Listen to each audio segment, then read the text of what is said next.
में मतदान करने आप गए या नहीं गए? नहीं, ये पहली बात तो कि मेरा वोट वोटर लिस्ट में रामानुजगंज में है जी और मैं रायपुर में हूँ। जी दूसरी बात ये है कि मैं वोट देने जाता भी नहीं हूँ जी क्योंकि मेरा कुछ अलग मानना है। पहली बात तो ये है कि वोट देने जाऊं ही काहे के लिए।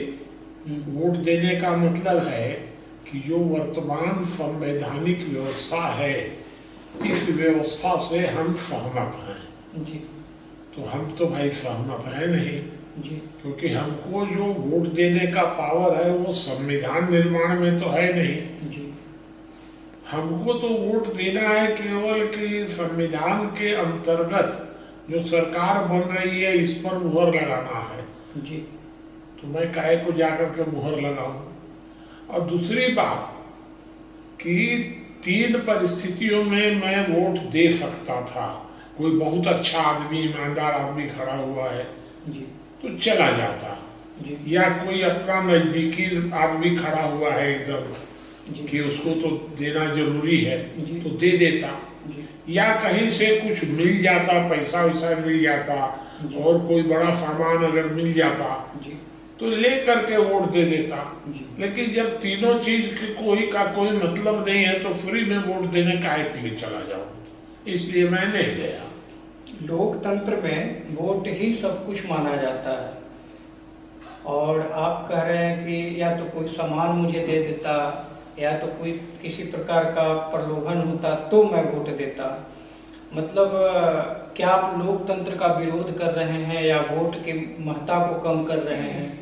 एक बात ये सोचिए जी कि अगर कोई व्यापारी हमारे यहाँ कोई सामान लेने के लिए आवे जी और हम जानते हैं कि ये व्यापारी है, जी अगर कोई साधु सन्यासी आएगा, कोई सामाजिक कार्यकर्ता आएगा जी तो फ्री में भी दे देंगे। जी अगर कोई व्यापारी लेने आएगा तो उसको फ्री में क्यों देंगे?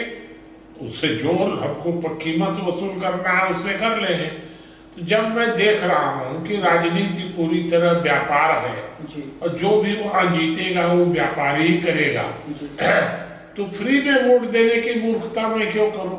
जी जो मिलेगा उसको पहले ले ले, बाद में क्या लेना देना है उससे।